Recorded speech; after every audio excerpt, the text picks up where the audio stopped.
வணக்கம். நமது டிவியின் பிரதான செய்திகளோடு இணைந்திருக்கின்றோம். செய்திகளோடு இணைந்து கொள்ளும் நான் ஷலோமி நாகேந்திரன். விரிவான செய்திகளுக்குள் செல்ல முன்னர் முதலில் தலைப்பு செய்திகள்.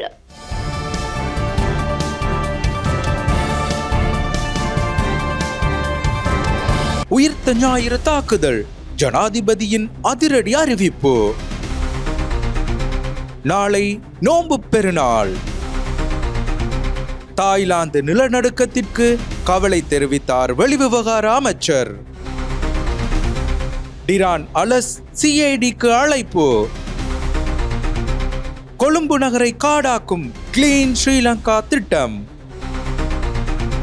தீ பற்றி எரிந்தது ரஷ்ய அதிபரின் கார். தொடர்பான உள்நாட்டு செய்திகள்.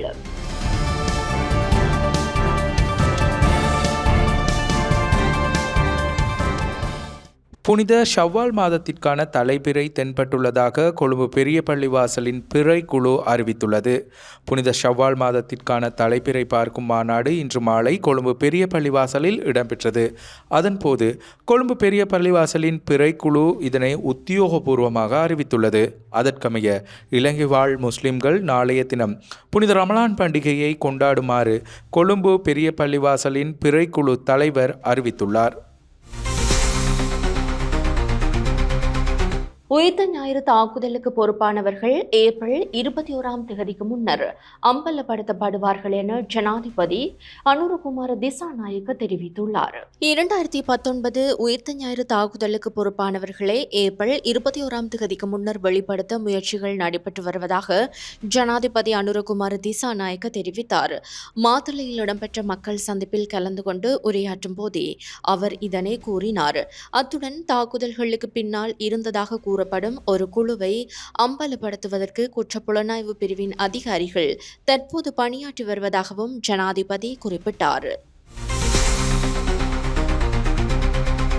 கடந்த வெள்ளிக்கிழமை தாய்லாந்தில் ஏற்பட்ட நிலநடுக்கம் தொடர்பில் மிகுந்த வருத்தம் அடைவதாக அமைச்சர் விஜித ஹேரத் தாய்லாந்து வெளிநாட்டு அலுவல்கள் அமைச்சருக்கு கடிதம் மூலம் தெரிவித்துள்ளார். கடந்த வெள்ளிக்கிழமை தாய்லாந்தில் ஏற்பட்ட நிலநடுக்கம் தொடர்பில் மிகுந்த வருத்தம் அடைவதாக அமைச்சர் விஜித ஹேரத் தெரிவித்துள்ளார்.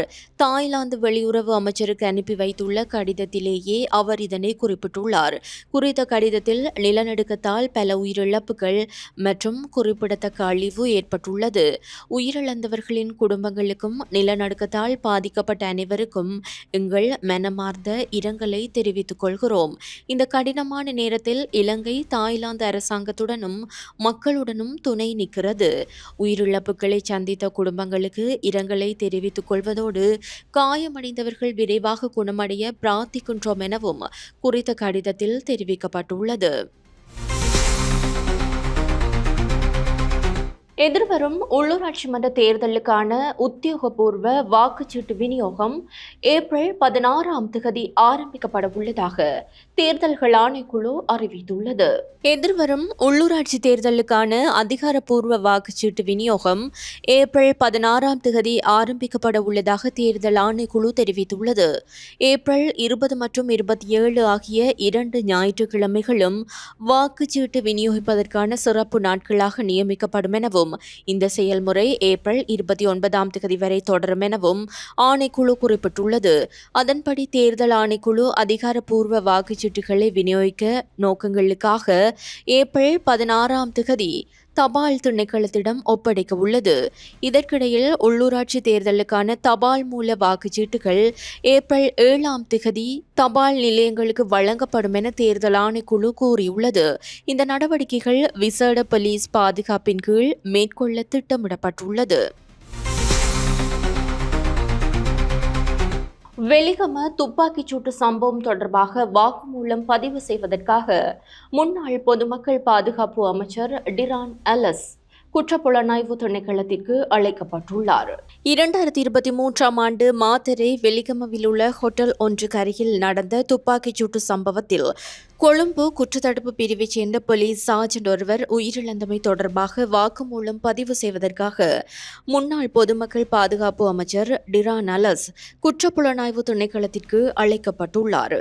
இந்த சம்பவம் தொடர்பாக வாக்குமூலம் பதிவு செய்வதற்காக முன்னாள் அமைச்சர் நாளை அழைக்கப்பட்டுள்ளதாக குற்றப்புலனாய்வு திணைக்களம் தெரிவித்துள்ளது. சம்பவம் தொடர்பான தகவல்களை முன்னாள் அமைச்சர் அறிந்திருப்பாரா என்ற சந்தேகத்தின் அடிப்படையில் வாக்குமூலம் பதிவு செய்யப்பட உள்ளதாக குற்றப்புலனாய்வு திணைக்களம் கூறியுள்ளது. இந்த சம்பவம் தொடர்பாக போலீஸ் மா அதிபர் தேசபந்து தென்னகோன் தற்போது விளக்க மறியலில் வைக்கப்பட்டுள்ளமை குறிப்பிடத்தக்கது.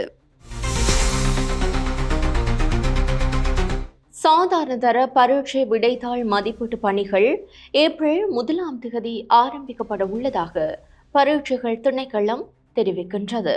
2024 கல்வி பொது தராதர சாதாரண தர பரீட்சை விடைத்தாள் திருத்தும் பணிகள் ஏப்ரல் 1 முதல் ஆரம்பிக்கப்பட உள்ளதாக பரீட்சைகள் திணைக்களம் தெரிவித்துள்ளது.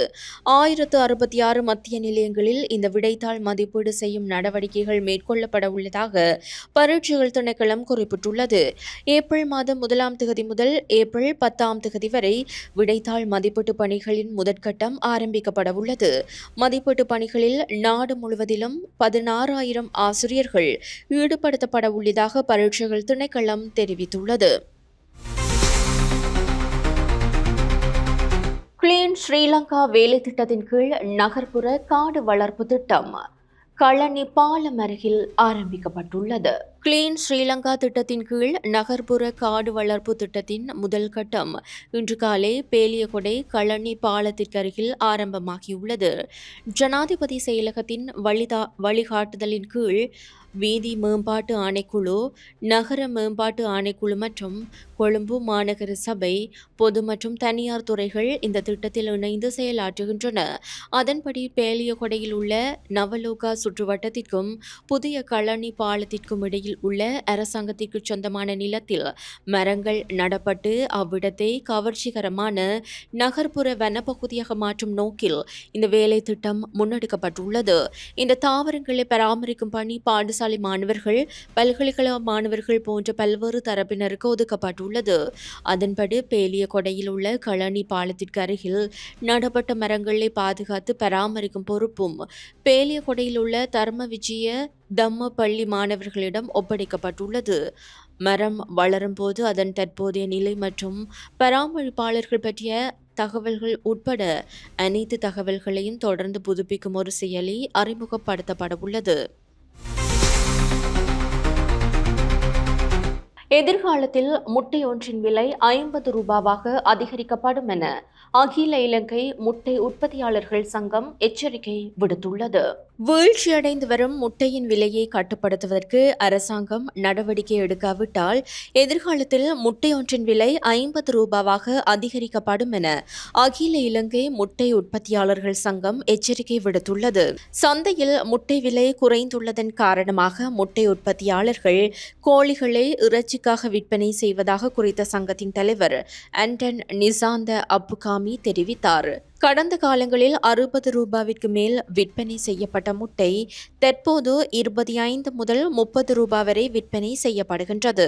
இந்த நிலையில் முட்டைக்கான நியாயமான விலையை நிர்ணயம் செய்து முட்டை உற்பத்தியாளர்களையும் நுகர்வோரையும் பாதுகாக்க வேண்டியது அரசாங்கத்தின் பொறுப்பாகும் என அகில இலங்கை முட்டை உற்பத்தியாளர்கள் சங்கத்தின் தலைவர் ஆண்டன் நிசாந்த அப்புகாமி குறிப்பிட்டார். நாட்டில் உள்ள இளைஞர்களிடையே HIV தொற்று அதிகரித்து வருவதாக சுகாதார அமைச்சு தெரிவிக்கின்றது. நாட்டில் உள்ள இளைஞர்களிடையே HIV தொற்று அதிகரித்து வருவதாக சுகாதார அமைச்சு தெரிவித்துள்ளது. கடந்த வருடத்தில் 15 முதல் 24 வயதிற்கு இடைப்பட்ட 115 பேருக்கு HIV தொற்று உறுதி செய்யப்பட்டுள்ளதாக தேசிய பாலியல் நோய் மற்றும் எய்ட்ஸ் தடுப்பு பிரிவு தெரிவித்துள்ளது. கடந்த வருடத்தில் மாத்திரம் நாட்டில் 824 பேருக்கு HIV தொற்று உறுதி செய்யப்பட்டுள்ளது. இவர்களில் 718 பேர் ஆண்கள் என குறிப்பிடப்பட்டுள்ளது. கடந்த வருடத்தில் மட்டும் 47 பேர் எய்ட்ஸ் தொற்றுக்குள்ளான நிலையில் உயிரிழந்தனர். இலங்கையில் HIV பரவல் அதிகரித்து வருவதால் உடனடியாக பரிசோதனை செய்து கொள்ளுமாறு தேசிய பாலியல் நோய் மற்றும் எய்ட்ஸ் தடுப்பு பிரிவு அறிவித்துள்ளது. புத்தாண்டு விளையாட்டு நிகழ்வுகள் தொடர்பான வழிகாட்டுதல் தொகுப்பு சுகாதார அமைச்சின் தொற்றா நோய்கள் பிரிவினால் வெளியிடப்பட்டுள்ளது. பண்டிகை காலத்தில் இலங்கையில் நடத்தப்படும் விளையாட்டு நிகழ்வுகளின் போது ஏற்படும் விபத்துகள் மற்றும் கடுமையான சுகாதார நிலைமைகளை தடுப்பதற்காக வழிகாட்டுதல் தொகுப்பு ஒன்று வெளியிடப்பட்டுள்ளது. சுகாதார அமைச்சின் தொற்றா நோய்கள் பிரிவு இது தொடர்பான வழிகாட்டுதல் தொகுப்பை முன்வைத்துள்ளது. இதில் அனைத்து விளையாட்டு நிகழ்வுகளிலும் பின்பற்றப்பட வேண்டிய பொதுவான வழிகாட்டுதல்களும் குறிப்பிடப்பட்ட விசேட நிகழ்வுகளுக்கான வழிகாட்டுதல்களும் விவரிக்கப்பட்டுள்ளன. இதன் மூலம் புத்தாண்டு காலத்தில் நடைபெறும் பல்வேறு பண்டிகை நிகழ்வுகளுக்கு வழிகாட்டுதல்கள் வெளியிடப்பட்டுள்ளன. இந்த வழிகாட்டுதல்களை பின்பற்றுமாறு சுகாதார அமைச்சு சம்பந்தப்பட்ட தரப்பினரிடம் கோரிக்கை விடுத்துள்ளது. குறிப்பாக கிராமத்தை சுற்றி ஓடுதல், மரத்தான் போட்டிகள் மற்றும் சைக்கிள் ஓட்டுதல் போன்ற நீண்ட நேரம் நடைபெறும் நிகழ்வுகளில் பங்கேற்பவர்கள் போட்டிக்கு குறைந்தபட்சம் 6 வாரங்களுக்கு முன்பு பயிற்சி மேற்கொள்ள வேண்டும் என குறிப்பிடப்பட்டுள்ளது. மேலும் அடையாளம் காணப்பட்ட நோய் நிலைமைகளை கொண்ட பங்கேற்பாளர்கள் தங்கள் வழக்கமான சுகாதார சேவை வழங்குனரிடமிருந்து அந்த விளையாட்டு நிகழ்வில் பங்கேற்க தகுதியானவர் என்பதை உறுதிப்படுத்தும் வைத்திய அனுமதி சான்றிதழை சமர்ப்பிக்க வேண்டும் எனவும் குறிப்பிடப்பட்டுள்ளது. அத்துடன் புத்தாண்டு காலத்தில் நடைபெறும் ஒவ்வொரு விளையாட்டு நிகழ்வுகளிலும் கிராமத்தை சுற்றி ஓடுதல், நீச்சல், படகு ஓட்ட போட்டிகள், எலுமிச்சை பழத்தை கரண்டியில் வைத்து எடுத்து செல்லும் போட்டி, அத்துடன் புத்தாண்டு காலத்தில் நடைபெறும் ஒவ்வொரு விளையாட்டு நிகழ்விலும் கிராமத்தை சுற்றி ஓடுதல், நீச்சல், படகு போட்டி, எலுமிச்சை பழத்தை கரண்டியில் வைத்து எடுத்து செல்லும் போட்டி, கிரீஸ் மரத்தில் ஏறுதல், கயிறு இழுத்தல், சாக்கு ஓட்ட போட்டி போன்ற போட்டி நிகழ்வுகளுக்கு சிறப்பு வழிகாட்டுதல்கள் வெளியிடப்பட்டுள்ளன. இந்த நிகழ்வுகளுக்கு தனித்தனியாக வழிகாட்டுதல்களை வெளியிடுவதற்கு சுகாதார அமைச்சின் தொற்றா நோய்கள் பிரிவு நடவடிக்கை எடுத்துள்ளது. முல்லைத்தீவு அக்கரைவழி வீதி புனரமைப்பு தொடர்பில் மாவட்ட அரசாங்க அதிபர் தலைமையில் கள விஜயம் ஒன்று மேற்கொள்ளப்பட்டுள்ளது. முல்லைத்தீவு கரைதுறைப்பற்று பிரதேச செயலாளர் பிரிவுக்குட்பட்ட கொக்குத்தொடுவாய் அக்கரைவழி மரியாமுனை வீதி புனரமைப்பு தொடர்பில் மாவட்ட அரசாங்க அதிபர் தலைமையில் துறை சார்ந்த அதிகாரிகளுடன் நேற்று காலை 8:30 மணிக்கு நேரடி கள விஜயம் இடம்பெற்றது. கடந்த வாரம் வடமாகாண ஆளுநர் வேதநாயகன் தலைமையில் நடைபெற்ற கலந்துரையாடலில் மேற்கொள்ளப்பட்ட தீர்மானத்திற்கு அமைவாக முல்லைத்தீவு மாவட்ட அரசாங்க அதிபர் உமா மகேஸ்வரனின் ஏற்பாட்டில் இந்த கள விஜயம் நடைபெற்றது. குறித்த கள விஜயத்தின் போது பிரதானமாக அக்கரைவழி மரியாமுனைக்கு செல்லும் 16 கிலோமீட்டர் வீதி முற்றுமுழுதாக பழுதடைந்தும் சில இடங்களில் வீதியற்ற நிலையிலும் காணப்படுகின்றது. இங்கு உலத்துவெளி, எரிந்த காடு, நாயடைச்ச முறிப்பு, பெரியவழி, அக்கரைவழி, மரியாமுனை ஆகிய இடங்களில் 1800 ஏக்கர் வயல் நிலம் பயிர் செய்யப்பட்டு வருகின்றது. இதில் குறிப்பாக 600 விவசாயிகள் தங்கள் அறுவடை நெல்லை பாதுகாப்பாக கொண்டு வந்து சேர்ப்பதற்கு மிகுந்த சிரமத்தை எதிர்நோக்கியுள்ளனர். இப்பாதையை புனரமைத்து தருமாறு பிரதேச விவசாயிகள் மாவட்ட செயலாளரிற்கும் வடமாகாண ஆளுநருக்கும் முன்வைத்து கோரிக்கைகளை அனுப்பி வைத்தனர். மாவட்ட செயலகத்தினால் இவர்களது கோரிக்கை ஏற்றுக்கொள்ளப்பட்டு பல்வேறு திட்டங்களூடாக இந்த வீதியை புனரமைக்க முன்மொழியப்பட்டது. அதன் பிரகாரம் வடமாகாண ஆளுநர், மாவட்ட செயலாளர், துறை சார்ந்த அதிகாரிகள் குறித்த பகுதி விவசாயிகள் முதலானோருடன் வீதி புனரமைப்பு, வீதி அபிவிருத்தி பணிகள் தொடர்பில் கடந்த வாரம் கலந்துரையாடல் இடம்பெற்றிருந்தமை குறிப்பிடத்தக்கது. இதன்போது 2025ஆம் ஆண்டுக்கான அபிவிருத்தி வேலை திட்டங்களிலும் கிராமிய வீதி அபிவிருத்தி திட்டத்திலும் குறித்த வீதியானது முக்கியத்துவத்தின் அடிப்படையில் கட்டம் கட்டமாக புனரமைக்கப்பட்டு பணிகள் மேற்கொள்ளப்படும் எனவும் ஆளுநரால் உறுதியளிக்கப்பட்டது. கட்டுநாயக்க விமான நிலையத்தில் 4 மில்லியன் ரூபாய் பெறுமதியான வெளிநாட்டு சிகரெட்டுகளுடன் நபர் ஒருவர் கைது செய்யப்பட்டுள்ளார். கட்டுநாயக்க சர்வதேச விமான நிலையத்தில் சுமார் 4 மில்லியன் ரூபாய் பெறுமதியுள்ள வெளிநாட்டு சிகரெட்டுகளை சட்டவிரோதமாக நாட்டிற்கு கொண்டுவர முயன்ற ஒருவர் கைது செய்யப்பட்டுள்ளார். இன்று காலை துபாயிலிருந்து நாட்டிற்கு வருகை தந்த சந்தேக நபர் போலீஸ் போதைப்பொருள் பணியகத்தினரால் கைது செய்யப்பட்டுள்ளார். அதன்படி சந்தேக நபரிடமிருந்து மொத்தம் 20,000 வெளிநாட்டு சிகரெட்டுகளை போலீசார் கைப்பற்றியுள்ளனர். கைது செய்யப்பட்ட நபர் அக்குரணியைச் சேர்ந்த 36 வயதுடையவர் என போலீசார் தெரிவித்தனர். சம்பவம் குறித்து போலீஸ் போதைப்பொருள் தலைமையகம் மேலதிக விசாரணைகளை மேற்கொண்டு வருகின்றது. போர் குற்றங்களில் ஈடுபட்ட இராணுவ தளபதிகளுக்கு பிரித்தானியா பயண தடை விதித்துள்ளதை தாம் வரவேற்பதுடன் சில முன்னாள் ஜனாதிபதிகளுக்கும் இவ்வாறான தடைகள் விதிக்கப்பட வேண்டும் என வலியுறுத்துவதாக வலிந்து காணாமல் ஆக்கப்பட்ட உறவுகளின் சங்கம் தெரிவித்துள்ளது. வவுனியா பழைய பஸ் நிலையத்திற்கு முன்பாக வலிந்து காணாமல் ஆக்கப்பட்ட உறவுகளின் சங்கத்தினரால் இன்று முன்னெடுக்கப்பட்ட ஆர்ப்பாட்டத்தின் பின்னர் ஊடகங்களுக்கு கருத்து தெரிவித்த போதே அவர் இதனை கூறினார். இலங்கை அரசானது நீண்ட காலமாக பொறுப்பு கூறலில் இருந்து தவறியுள்ளதாகவும் இதனால் நாம் சர்வதேச நீதி கோரி தொடர்ச்சியான போராட்டங்களை முன்னெடுத்து வருவதாகவும் வலிந்து காணாமல் ஆக்கப்பட்ட உறவுகளின் சங்கம் குறிப்பிட்டுள்ளது. இன்று போர் குற்றச்சாட்டுகளில் ஈடுபட்டதாக சில இராணுவ தளபதிகளுக்கு பிரித்தானியா பயண தடை விதித்துள்ளதன் மூலம் இனப்படுகொலை ஒன்று இங்கு நடந்துள்ளதை அவர்கள் ஏற்றுக்கொண்டுள்ளதாக குறிப்பிட்டுள்ளனர். அத்துடன் அனைத்து உலக நாடுகளும் இந்த பயண தடைகளை விதித்து குற்றம் செய்தவர்களை சர்வதேச குற்றவியல் நீதிமன்றத்தில் நிறுத்தி சர்வதேச பொறிமுறையின் ஊடாக தமக்கான நீதியை பெற்றுத்தர வேண்டும் எனவும் ஆர்ப்பாட்டத்தில் ஈடுபட்டோர் கோரிக்கை விடுத்தனர். தொடர்வது சர்வதேச செய்திகள்.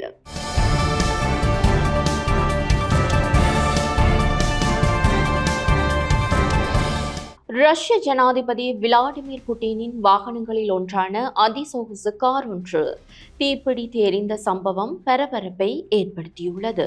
ரஷ்ய ஜனாதிபதி விளாடிமிர் புட்டினின் வாகனங்களில் ஒன்றான அதிசொகுசு கார் ஒன்று தீப்பிடித்து எரிந்த சம்பவம் பரபரப்பை ஏற்படுத்தியுள்ளது.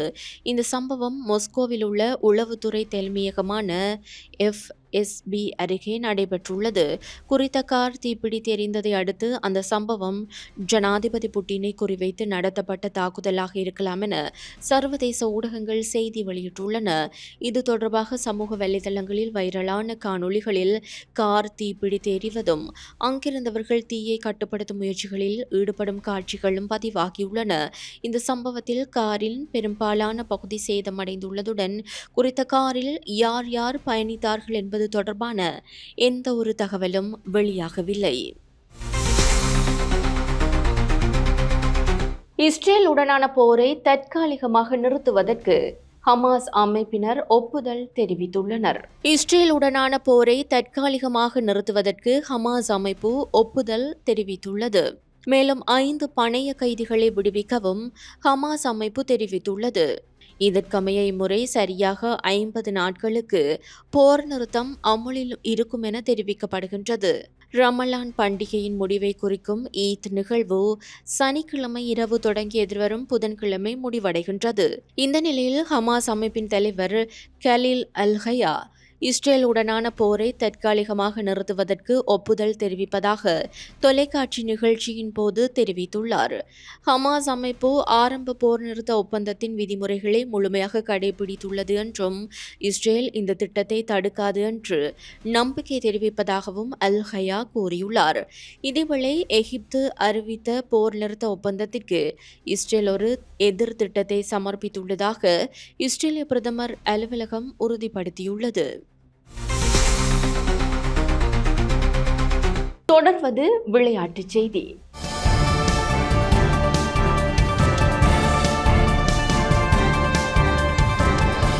மும்பை இந்தியன்ஸ் அணி தலைவர் ஹர்திக் பாண்டியாவிற்கு அபராதம் விதிக்கப்பட்டுள்ளது. இந்தியன் பிரீமியர் லீக் கிரிக்கெட் தொடரின் 9வது போட்டியில் குஜராத் டைட்டன்ஸ் அணி 36 ஓட்டங்கள் வித்தியாசத்தில் வெற்றி பெற்றது. குறித்த போட்டியில் மும்பை இந்தியன்ஸ் மற்றும் குஜராத் டைட்டன்ஸ் ஆகிய அணிகள் மோதியிருந்தன.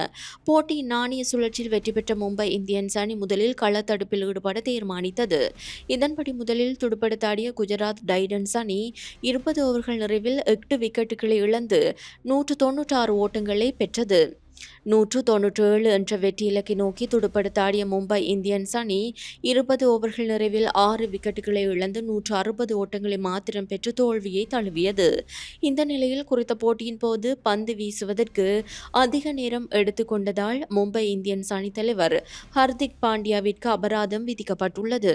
இதற்கமைய ஹர்திக் பாண்டியாவிற்கு போட்டி கட்டணத்திலிருந்து இந்திய மதிப்பில் 12 லட்சம் ரூபாய் அபராதம் விதிக்கப்பட்டுள்ளதாக தெரிவிக்கப்படுகின்றது.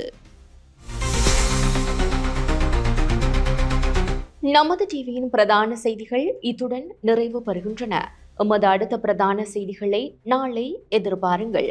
நமது டிவி தொடர்பான செய்திகளை அறிந்து கொள்ள நமது TV.lk என்ற எமது இணையதளத்திற்குள் பிரவேசியுங்கள். வணக்கம்.